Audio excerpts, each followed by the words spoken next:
할렐루야. 오늘도 이 자리에 오신 여러분들을 주님의 이름으로 축복합니다. 오늘도 말씀과 기도로 함께 하시면서 우리 하나님의 만지심의 은혜를 삶의 모든 자리에서 기대할 수 있기를 소망합니다. 우리 함께 사도신경으로 신앙을 고백하겠습니다. 나는 전능하신 아버지 하나님 천지의 창조주를 믿습니다. 나는 그의 유일하신 아들 우리 주 예수 그리스도를 믿습니다. 그는 성령으로 잉태되어 동정녀 마리아에게서 나시고 본디오 빌라도에게 고난을 받아 십자가에 못 박혀 죽으시고 장사된 지 사흘 만에 죽은 자 가운데서 다시 살아나셨으며 하늘에 오르시어 전능하신 아버지 하나님 우편에 앉아 계시다가 거기로부터 살아있는 자와 죽은 자를 심판하러 오십니다. 나는 성령을 믿으며 거룩한 공교회와 성도의 교제와 죄를 용서받는 것과 몸의 부활과 영생을 믿습니다. 아멘. 오늘 우리에게 주신 하나님의 말씀은 사사기 19장 1절부터 10절까지의 말씀입니다. 우리 한 마음으로 또 한 목소리로 말씀을 읽겠습니다. 이스라엘의 왕이 없을 그때에 에브라임 산지 구석에 거류하는 어떤 레위 사람이 유다 베들레헴에서 첩을 맞이하였더니 그 첩이 행음하고 남편을 떠나 유다 베들레헴 그의 아버지의 집에 들어가서 거기서 넉 달 동안을 지내매 그의 남편이 그 여자에게 다정하게 말하고 그를 데려오고자 하여 하인 한 사람과 나귀 두 마리를 데리고 그에게로 가매 여자가 그를 인도하여 아버지의 집에 들어가니 그 여자의 아버지가 그를 보고 기뻐하니라. 그의 장인 곧 그 여자의 아버지가 그를 머물게 하매 그가 3일 동안 그와 함께 머물며 먹고 마시며 거기서 유숙하다가 넷째 날 아침에 일찍 일어나 떠나고자 하매 그 여자의 아버지가 그의 사위에게 이르되 떡을 조금 먹고 그대의 기력을 돋운 후에 그대의 길을 가라 하니라. 두 사람이 앉아서 함께 먹고 마시매 그 여자의 아버지가 그 사람에게 이르되 청하노니 이 밤을 여기서 유숙하여 그대의 마음을 즐겁게 하라 하니 그 사람이 일어나서 가고자 하되 그의 장인의 간청으로 거기서 다시 유숙하더니 다섯째 날 아침에 일찍 일어나 떠나고자 하매 그 여자의 아버지가 이르되 청하노니 그대의 기력을 돋우고 해가 기울도록 머물라 하므로 두 사람이 함께 먹고 그 사람이 첩과 하인과 더불어 일어나 떠나고자 하매 그의 장인 곧 그 여자의 아버지가 그에게 이르되 보라 이제 날이 저물어가니 청하건대 이 밤도 유숙하라. 보라 해가 기울었느니라.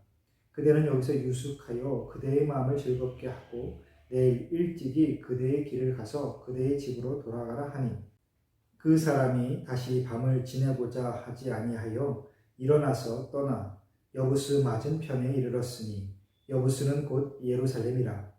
안장 지은 나귀 두 마리와 첩이 그와 함께 하였더라. 아멘.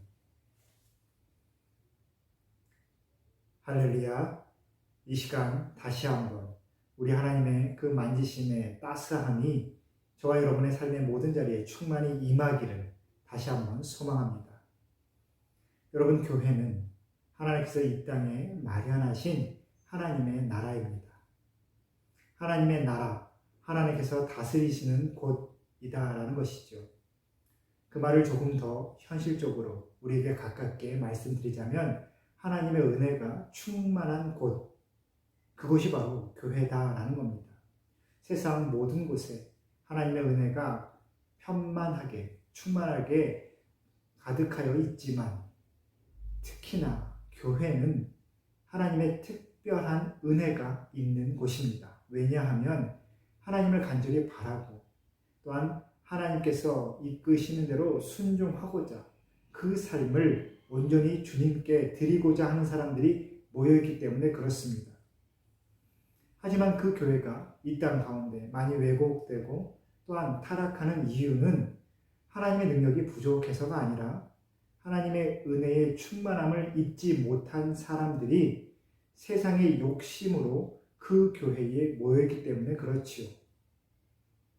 자신의 욕심으로 하나님의 은혜를 이끌어 오려고 하는 사람들, 자신의 감정대로 하나님의 마음을 움직여 보려고 하는 사람들이 교회에 있으면 있을수록 교회는 더 타락하고 혼란스러워집니다.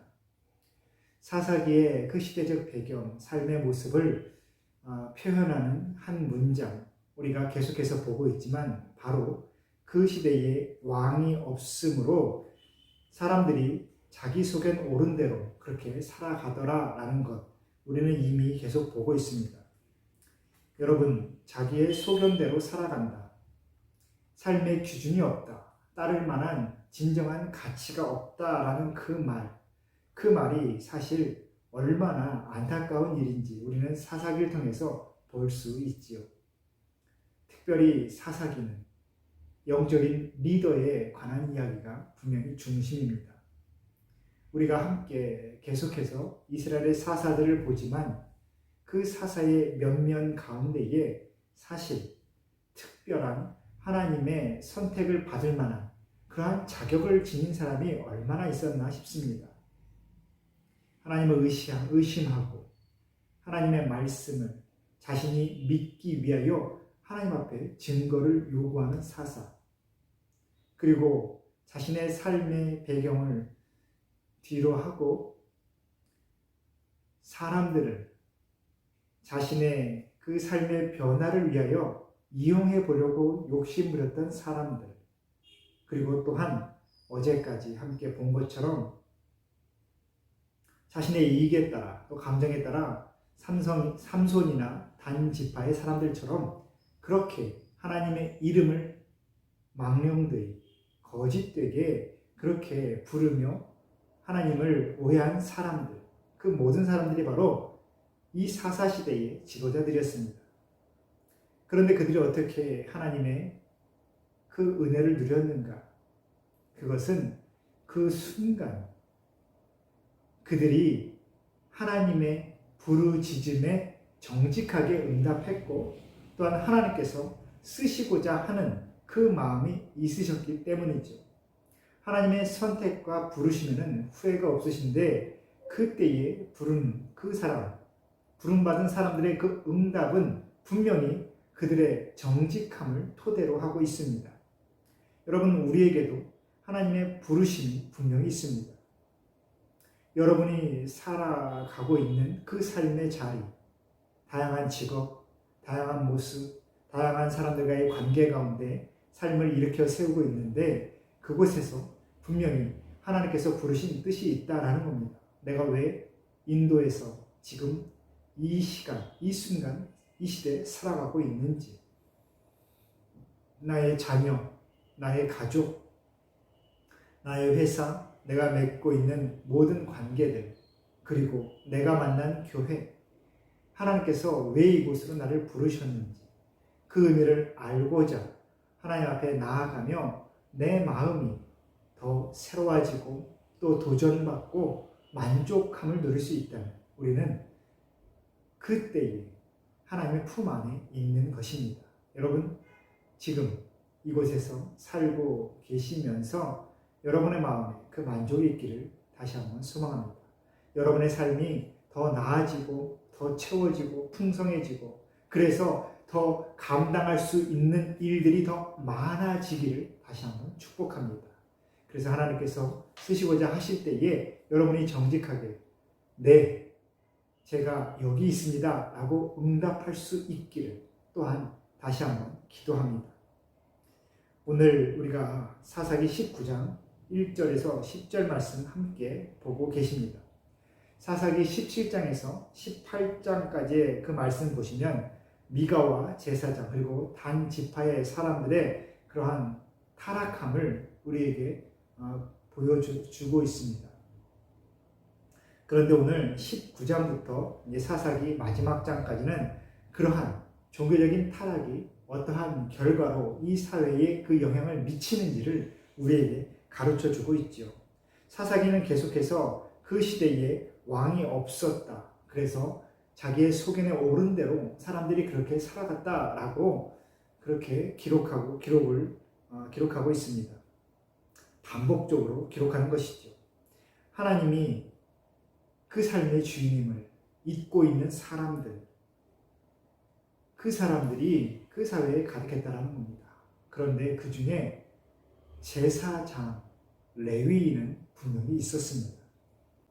다른 사람들은 몰라도 제사장, 레위인만큼은 하나님을 왕으로 모시면서 그 삶의 주인이 하나님이심을 고백해야만 되는 사람들입니다.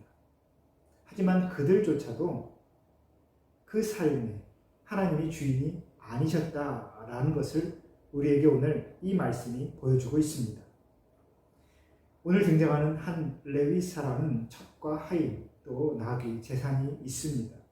우리가 이미 앞선 본문 사사기 18장까지의 말씀 보셨지만 부유한 집안 미가의 그 개인 제사장이 되거나 아니면 단지파 어느 한 지파가 잘못된 신앙관으로 월급쟁이 제사장을 구하려 할 때에 그것이 잘못됐음을 알면서도 먹고 살기 위하여 그 부름에 응할 수밖에 없는 그러한 레위인들이 많았던 그 시대에 오늘 이 19장 말씀에 등장하는 레위인은 정말 가질 것이 다 있는 그러한 사람이었다라는 겁니다. 에브라임 산지 구석에 살고 있는 그렇게 유명한 제사장도 아닌데 그 시골 동네에 사는 제사장이 첩도 있고 또 재산도 있고 하인도 있고 여러 가지 것 다 누리고 있습니다. 잠언 30장 8절에서 9절 말씀 보시면 이러한 말씀이 있지요. 곧 헛된 것과 거짓말을 내게서 멀리 하옵시며 나를 가난하게도 마옵시고 부하게도 마옵시고 오직 필요한 양식으로 나를 먹이시옵소서. 혹 내가 배불러서 하나님을 모른다 여호와가 누구냐 할까 하오며 혹 내가 가난하여 도둑질하고 내 하나님의 이름을 욕되게 할까 두려워함이니이다. 아멘. 정말로 미가의 그 제사장은 그렇게 하나님을 버리고 세상의 방식대로 그렇게 살아갔지만 완전히 투신해서 살아갔지만 이 오늘 등장하는 이 에브라임 산지에 사는 이 제사장은 가진 게 많았고 또 세상 사람들을 그렇게 찾아가면서 세상 속에서 그렇게 묻혀 살기를 익숙하게 살아가다 보니 그는 하나님의 뜻대로 결국 또 살아가지 못하게 됨을 우리가 알 수 있습니다.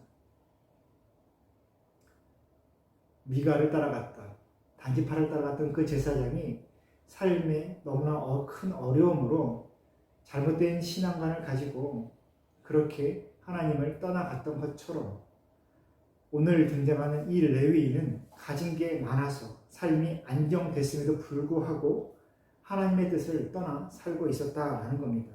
그렇기 때문에 조금 전에 읽어드린 이 잠언 말씀처럼 가난하게도 부하게도 오직 하나님을 찾을 수 있는 하나님을 잊지 않을 수 있는 그 필요한 양식대로 살 수 있기를 우리가 기도하는 것 그것이 정말 중요한 믿음의 기도입니다.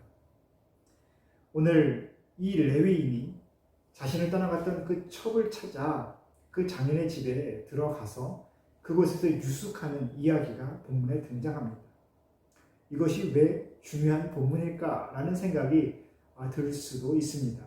하지만 이 레위인과 그 장인의 줄다리기, 길을 떠나려고 하고 집을 떠나려고 하고 조금 쉬었다가라고 하는 그러한 이 상황적인 그 모습을 보면 우리는 이 레위인의 삶의 모습, 이 레위인의 그 삶의 가치관을 볼 수가 있죠.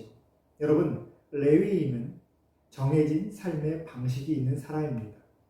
그리고 그 정해진 삶의 방식, 그 규칙들은 자신의 뜻대로, 자신의 상황대로 할 수 있는 것이 아니라 하나님께서 율법으로 그에게 정해 주신 것입니다. 레위인이라는 맡은 바 직무가 있고 그 직무는 하나님과의 약속입니다. 그런데 오늘 말씀 보시면 이 레위인은 삶의 질서가 전혀 잡혀 있지 않지요. 자신의 욕구에 따라, 감정에 따라 사람들의 그 요구에 따라 자신의 그 삶이 이렇게 저렇게 흔들리며 그저 자신의 안위에 맞춰진 안락함에 맞춰진 삶을 그가 살고 있음을 우리는 같이 말씀을 보면서 알 수 있습니다. 정해진 삶의 규칙, 삶의 질서가 없는 것입니다.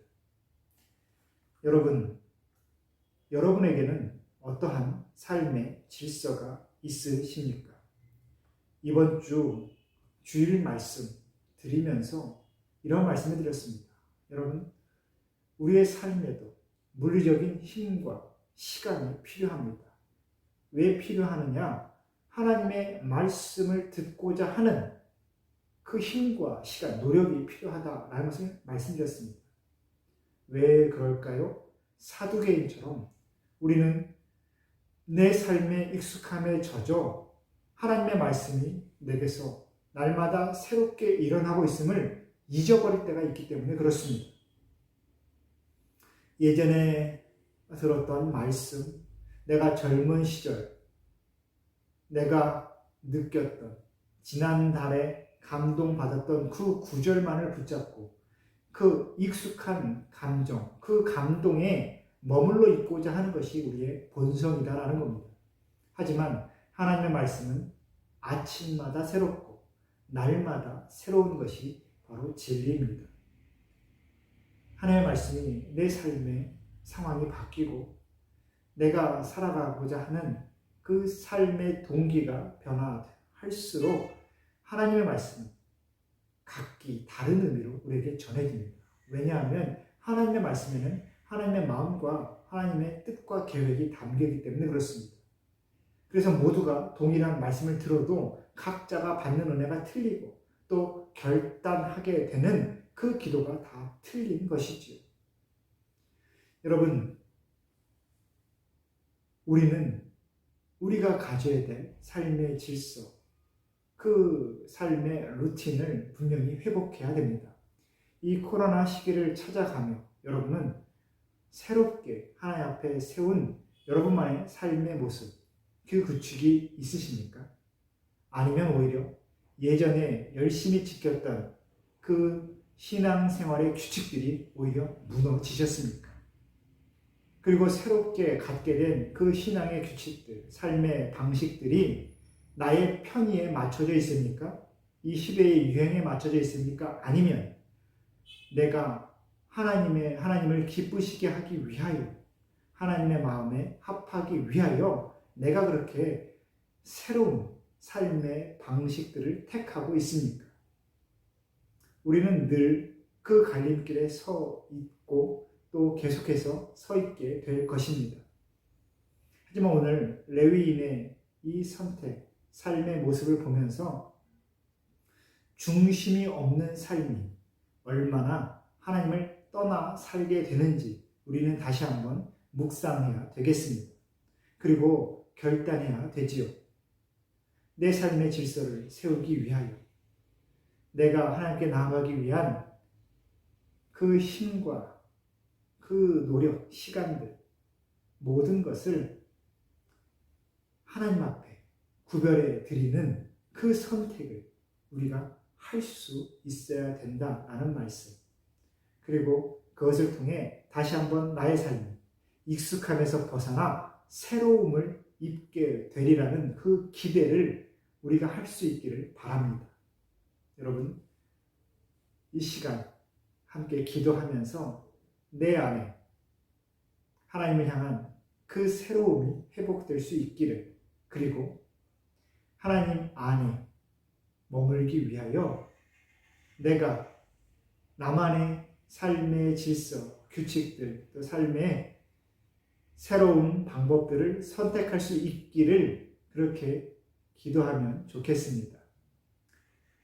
오늘도 우리 하나님께서 우리와 함께 하시며 우리의 삶의 모든 발걸음을 인도하실 것입니다.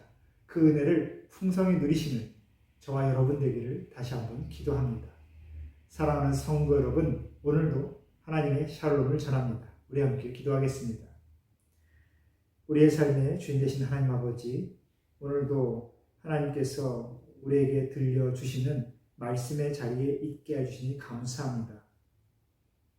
사람의 말과 생각, 사람의 감정에 이끌림을 받는 그 믿음 생활이 아니라 오직 하나님의 말씀을 그리워하고 하나님의 음성을 기대하며 하나님께서 나를 이끄시는 그 은혜의 자리를 찾아갈 수 있기를 원하오니 주님, 우리의 삶의 발걸음을 이끌어 주옵소서.